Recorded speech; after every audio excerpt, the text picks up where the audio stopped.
ఓం శాంతి 24/1/2026 సాకార ఈశ్వరీయ మధుర మహావాక్యాలు. మధురమైన పిల్లలారా, తండ్రి మీకు చదివించే చదువును బుద్ధిలో ఉంచుకొని దానిని అందరితో చదివించాలి. ప్రతి ఒక్కరికి తండ్రి సృష్టి చక్రంలో పరిచయమునివ్వాలి. ప్రశ్న: ఆత్మ సత్యుగంలో, కలియుగంలో రెండింటిలోనూ పాత్రను అభినయిస్తుంది. ఆ రెండింటిలో తేడా ఏమిటి? జవాబు: ఆత్మ సత్యుగంలో పాత్రను అభినయించేటప్పుడు పాపకర్మలేమీ జరగవు. రావణుడు వికారాలు లేని కారణంగా అక్కడ ప్రతి కర్మ అకర్మగా ఉంటుంది. కలియుగంలో పాత్రను అభినయించేటప్పుడు ప్రతి కర్మ వికర్మ లేక పాపకర్మగా అవుతుంది. ఎందుకంటే ఈ కలియుగంలో వికారాలు ఉన్నాయి. ఇప్పుడు మీరు సంగమ యుగంలో ఉన్నారు. మీకు పూర్తి జ్ఞానమంతా ఉంది. ఓం శాంతి. ఇప్పుడు మనం బాబా ఎదుట కూర్చొని ఉన్నాము అని పిల్లలైనా మీకు తెలుసు. అలాగే పిల్లలు తన ఎదుట కూర్చొని ఉన్నారు అని బాబాకు కూడా తెలుసు. తండ్రి మనకు శిక్షణను ఇస్తున్నారు అని. దీనిని మనము ఇతరులకు ఇవ్వాలి అని కూడా మీకు తెలుసు. మొట్టమొదటగా తండ్రి పరిచయాన్ని తెలియజేయాలి. ఎందుకంటే అందరూ తండ్రి ఇచ్చిన శిక్షణలను మర్చిపోయారు. అంటే తండ్రి ఇచ్చే శిక్షణలంటే ఈ చదువు అంత మురళి. తండ్రి ఇప్పుడు చదివిస్తున్న చదువు మళ్ళీ 5,000 సంవత్సరాల తర్వాతనే లభిస్తుంది. ఈ జ్ఞానం ఇంకెవ్వరికీ లేదు. ముఖ్యమైనది తండ్రి పరిచయం. ఆ తర్వాత మనందరము పరస్పరము సోదరులము అనేది కూడా అర్థం చేయించాలి. ప్రపంచంలో ఉన్న ఆత్మలందరూ పరస్పరంలో సోదరులే. అందరూ తమకు లభించిన పాత్రను తమ తమ శరీరాల ద్వారా అభినయిస్తూ ఉన్నారు. స్వర్గము అని పిలువబడే ఆ క్రొత్త ప్రపంచంలోకి తీసుకెళ్లేందుకు ఇప్పుడు తండ్రి వచ్చారు. కానీ సోదరులైన మనమందరము పతితులుగా ఉన్నాము. ఒక్కడు కూడా అంటే ఎవ్వరూ పావనంగా లేరు. పతితులందరినీ పావనంగా చేయువారు ఒక్క తండ్రి మాత్రమే అని మీకు తెలుసు. ఇది పతిత వికారి భ్రష్టాచారి రావణ ప్రపంచం. రావణుడు అనగా 5 వికారాలు. స్త్రీలోవి 5 వికారాలు పురుషునిలోనివి. బాబా చాలా సింపుల్గా అర్థం చేయిస్తారు. మీరు కూడా అలా అర్థం చేయించాలి. కనుక మొట్టమొదట మన ఆత్మలందరికీ శివబాబా తండ్రి అని అర్థం చేయించండి. మనమందరూ సోదరాత్మలు. ఇది సరియేనా అని ప్రశ్నించండి. మనమందరము సోదరులము. మనందరికీ తండ్రి ఒక్కరే అని వ్రాయమని చెప్పండి. వారు మన ఆత్మలందరికీ సుప్రీం సోల్. వారిని ఫాదర్ అని అంటారు. దీనిని పక్కాగా బుద్ధిలో కూర్చోబెట్టినట్లయితే సర్వవ్యాపి అనే జ్ఞానము మొదలైన విషయాలన్నీ సమాప్తమవుతాయి. మొదటే తండ్రిని గుర్తించి చదువుకోవాలి. తండ్రిని గుర్తించాలి అంటే ఈ చదువు చదువుకుంటేనే కదా గుర్తిస్తారు. కాబట్టి మొదట తండ్రిని గురించి చదువుకోవాలి. ఇంతకుముందు తండ్రిని సర్వవ్యాపి అని భావించే వారము, కానీ వారు సర్వవ్యాపి కాదు అని అర్థం చేసుకున్నాము అని మంచి రీతిగా వ్రాయండి అని చెప్పండి. మనందరము సోదరులము. ఆత్మలందరూ వారిని గాడ్ ఫాదర్, పరమపిత అని అంటారు. మొదట ఈ నిశ్చయాన్ని కూర్చోబెట్టాలి. మనం ఆత్మలమే కానీ పరమాత్మ కాదు అని, మనలో పరమాత్మ వ్యాపకమై లేరు అని, మనందరిలోనూ ఆత్మ వ్యాపించి ఉంది. అంటే ఒక ఆత్మ కాదు, అందరూ ఆత్మలే అని. ఆత్మయే శరీరం ఆధారంతో పాత్రను అభినయిస్తుంది అని పక్కా చేయించండి. మంచిది. తర్వాత ఈ సృష్టి చక్ర ఆది మధ్యాంత్యాల జ్ఞానం కూడా వినిపించాలి. ఈ సృష్టి చక్ర కాలం కూడా ఇతరులెవ్వరికీ తెలియదు. ఈ సృష్టి చక్ర గడువు ఎంతో తండ్రియే టీచర్ రూపంలో కూర్చొని అర్థం చేస్తూ ఉన్నారు. లక్షల సంవత్సరాల మాటే లేదు. ఈ చక్రం అనాది, ఖచ్చితంగా రచింపబడింది. దీనిని బాగా అర్థం చేసుకోవాల్సి ఉంటుంది. సత్య త్రేతాయుగాలు గడిచిపోయాయి. ఇది నోట్ చేసుకోండి. వాటిని స్వర్గము, సెమీ స్వర్గము అని అంటారు. అక్కడ దేవీ దేవతల రాజ్యం నడుస్తుంది. సత్యుగంలో 16 కళలు, త్రేతాయుగంలో 14 కళలు ఉంటాయి. తర్వాత కళలు మెల్లమెల్లగా తగ్గుతూ ఉంటాయి. ప్రపంచమైతే తప్పకుండా పురాతనమవుతుంది కదా. సత్యుగ ప్రభావము చాలా ఎక్కువగా ఉంటుంది.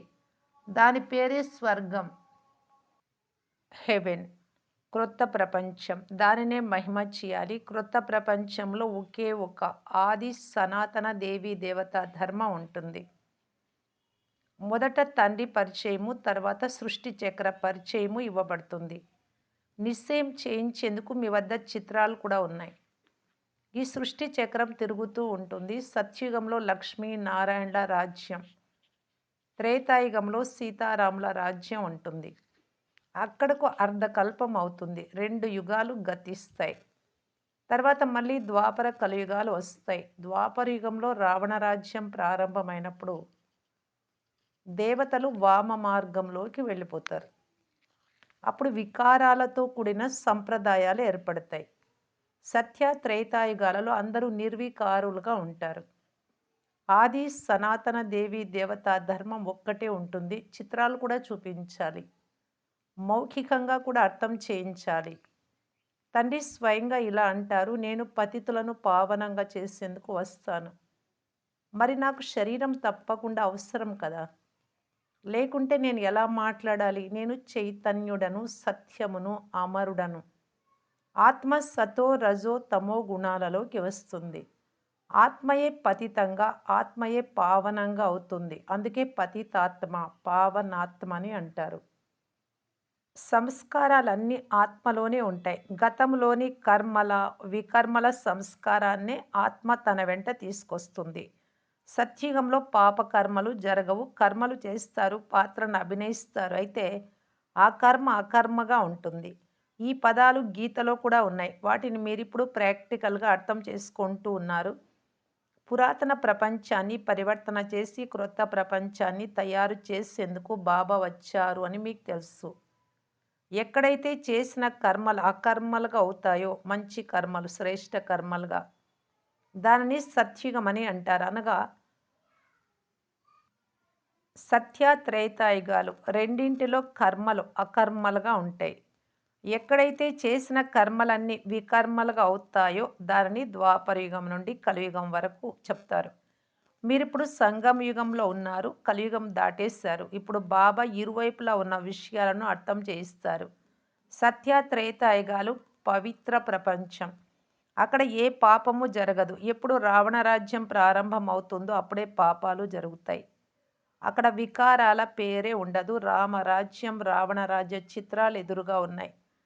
తండ్రి ఇది చదువు అని అర్థం చేయిస్తున్నారు. ఇది బాబాకు తప్ప మరెవ్వరికీ తెలియదు. ఈ చదువంతా మీ బుద్ధిలో ఉండాలి. తండ్రి కూడా స్మృతిలోకి వస్తారు. చక్రం కూడా బుద్ధిలోకి వస్తుంది. క్షణంలో అంతా గుర్తుకు వచ్చేస్తుంది. వర్ణించేందుకైతే సమయం పడుతుంది. దీనిలో 3 శాఖలున్నాయి. వృక్షం ఇలా ఉంటుంది అని. బీజము, వృక్షము క్షణంలో స్మృతిలోకి వచ్చేస్తుంది.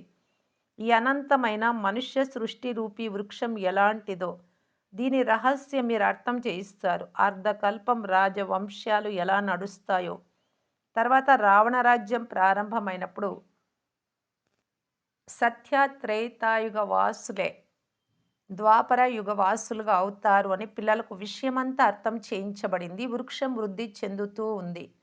అర్ధకల్పం తర్వాత రావణ రాజ్యం వస్తుంది. వికారులుగా అయిపోతారు. తండ్రి ద్వారా లభించిన వారసత్వం అర్ధకల్పం కొనసాగింది. 2 యుగాలు సత్య త్రేతాయుగాలు. జ్ఞానము వినిపించి వారసత్వమునిచ్చారు తండ్రి. ఆ ప్రాలబ్ధాన్ని అనుభవించారు. అనగా సత్య త్రేతాయుగాలలో ఇక్కడ విన్నందుకు అక్కడ సుఖం అనుభవించారు. దానిని సుఖధామము సత్యుగమని అంటారు. అక్కడ దుఃఖమే ఉండదు. ఎంత సింపుల్‌గా తండ్రి అర్థం చేయిస్తారు.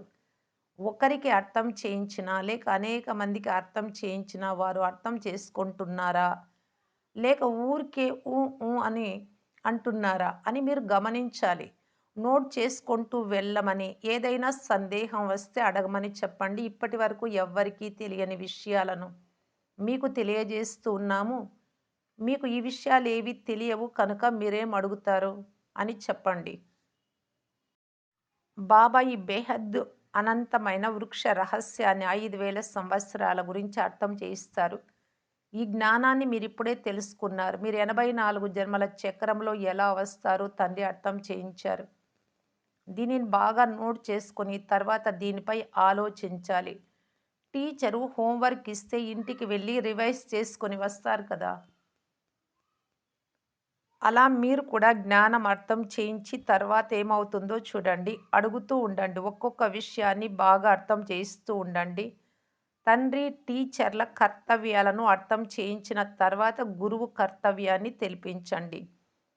వచ్చి పతితులైన మమ్ములను పావనంగా చేయమనే కదా తండ్రిని పతిత పావన సీతారామని పిలిచారు. ఆత్మ పావనమైతే శరీరం కూడా పావనమైనదే లభిస్తుంది. ఎలాంటి బంగారము అలాంటి ఆభరణాలు తయారవుతాయి. ఆత్మ ఏ విధంగా ఉంటే శరీరాలు కూడా అలాగే తయారవుతాయి. 24 క్యారెట్ల బంగారాన్ని తీసుకొని కల్తీ చేయకుండా ఉంటే ఆభరణాలు కూడా అలాగే సతో ప్రధానంగా తయారవుతాయి. కల్తీ చేస్తే తమో ప్రధానంగా తయారవుతుంది. మొట్టమొదట భారతదేశం 24 క్యారెట్ల పక్కా బంగారు పక్షిగా ఉండేది. అనగా సతో ప్రధాన నూతన ప్రపంచంగా ఉండేది. తర్వాత తమో ప్రధానమైపోయింది. ఇది తండ్రి అర్థం చేయిస్తారు. ఇతర ఏ మనుష్య గురువులకు ఈ విషయాలు తెలియవు. వచ్చి పావనంగా చేయండి అని పిలుస్తారు. అది గురువు కర్తవ్యం. వానప్రస్థ అవస్థలో మనుషులు గురువులను ఆశ్రయిస్తారు. శబ్దం నుండి అతీతమైన స్థానము నిరాకార ప్రపంచం. అక్కడ ఆత్మలు నివసించేవి. ఇది స్థూల ప్రపంచం. ఇక్కడ ఇప్పుడు రెండింటి మేళా సంగమ యుగం. పరంధామంలో శరీరమే ఉండదు. అక్కడ ఏ కర్మ జరగదు. తండ్రిలో మొత్తము జ్ఞానమంతా ఉంది. డ్రామా ప్రణాళిక అనుసారంగా వారిని జ్ఞాన సాగరులని అంటారు. వారు చైతన్యము, సత్, చిత్, ఆనంద స్వరూపులైనందున వారిని జ్ఞాన సాగరులని అంటారు. ఓ పతిత పావన జ్ఞాన సాగర శివబాబా అని పిలుస్తారు. వారి పేరు ఎల్లప్పుడూ శివుడే. మిగిలిన ఆత్మలంతా పాత్రను అభినయించేందుకు వస్తాయి. కనుక భిన్న భిన్న పేర్లను ధారణ చేస్తాయి. బాబానేమో పిలుస్తారు కానీ వారి గురించి కొద్దిగా కూడా తెలియదు. బ్రహ్మలో ప్రవేశించి మిమ్మలను పావన ప్రపంచంలోకి తీసుకెళ్తాను. అందుకే బ్రహ్మను భాగ్యశాలి రథం అని అంటారు. మధురమైన పిల్లలారా, ఎవరైతే అనేక జన్మల అంతిమ జన్మలో ఉన్నారో, పూర్తి 84 జన్మలు తీసుకున్నారో అతడి శరీరంలో వస్తాను అని తండ్రి అర్థం చేయిస్తున్నారు. భాగ్యశాలి రథంలో రావాల్సి వస్తుంది. మొదటి నంబర్లో శ్రీకృష్ణుడు ఉంటాడు. అతను నూతన ప్రపంచానికి అధికారి. మళ్ళీ అతడే క్రిందికి దిగుతాడు. బంగారు నుండి వెండి, రాగి, ఇనుప యుగంలోకి వచ్చేస్తాడు.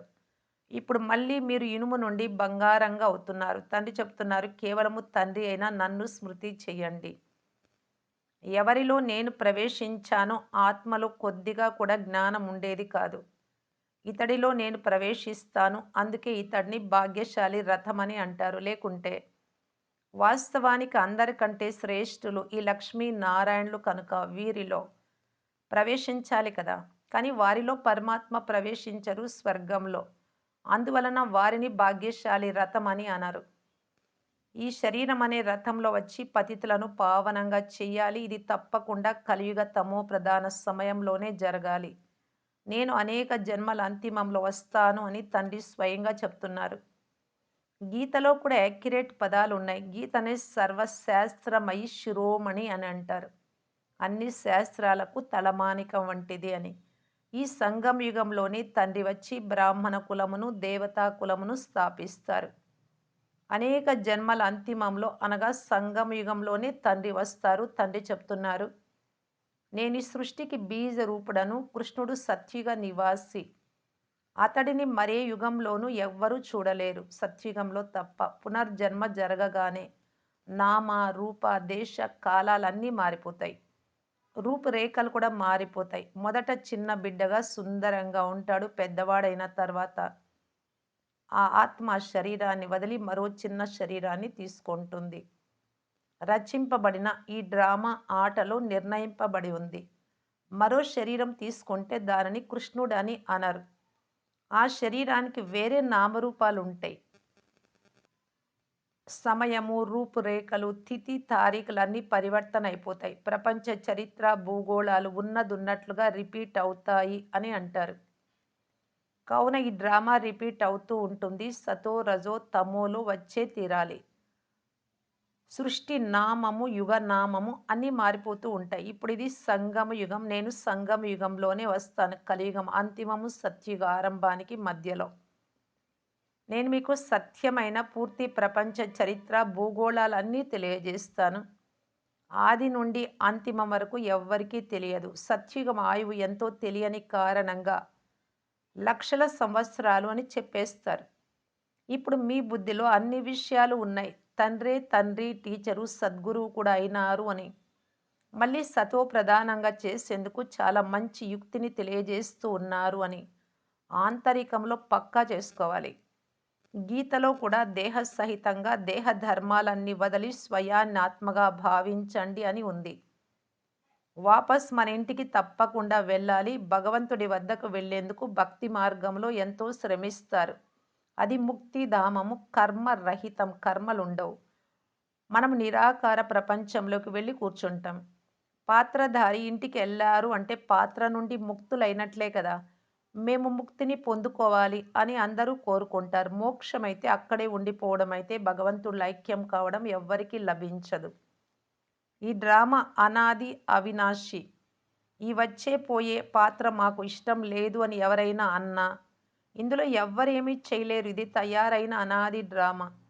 ఒక్కరు కూడా మోక్షమును పొందలేరు. అవన్నీ అనేక ప్రకారాల మనుష్య మతాలు. ఇది శ్రేష్టంగా తయారు చేసే శ్రీమతం. శ్రేష్టమైన అభిప్రాయాలు తండ్రివి. మనుషులను శ్రేష్ఠులని అనరు. దేవతలను శ్రేష్ఠులని అంటారు. వారికి అందరూ నమస్కరిస్తారు. కనుక వారు శ్రేష్ఠులు కదా! కృష్ణుడు ఒక దేవత. అతను వైకుంఠానికి రాకుమారుడు. అతను ఇక్కడికి ఎలా వస్తాడు? అతను గీతను కూడా వినిపించలేదు. శివుడు ముందుకు వెళ్ళి మాకు ముక్తి ఇవ్వండి అని వేడుకుంటారు. వారెప్పుడూ జీవన్ముక్తి, జీవన్ బంధనంలోనికి రానే రారు. స్వర్గంలోనూ రారు, బాబా నరకంలోనూ రారు.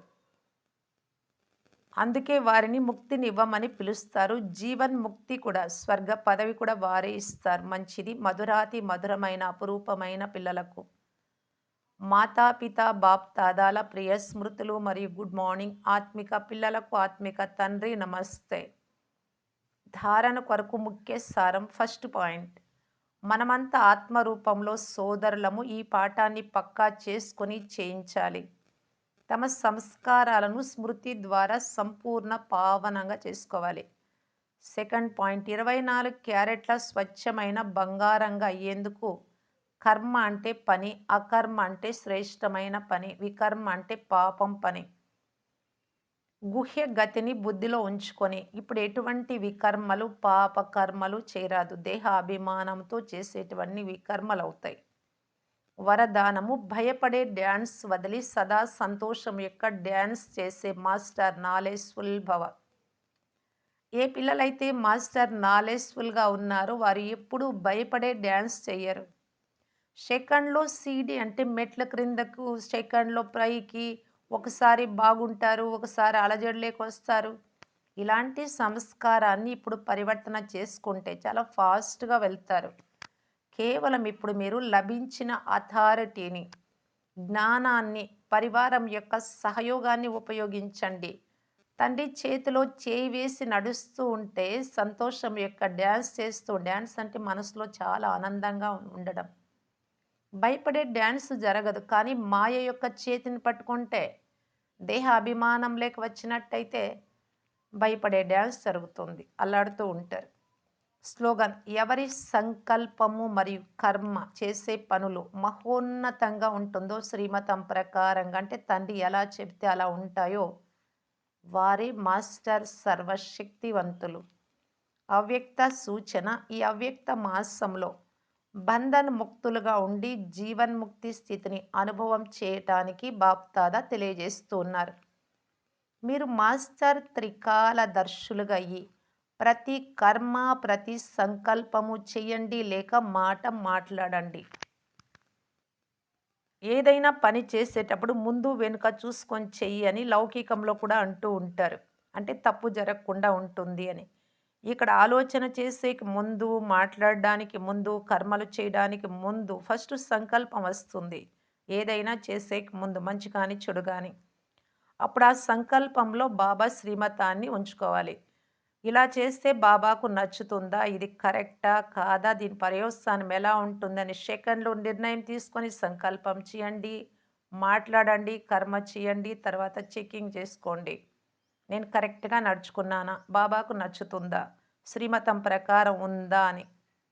అప్పుడు ఏ కర్మ కూడా వ్యర్థము లేక అనర్థమైనదిగా ఉండదు.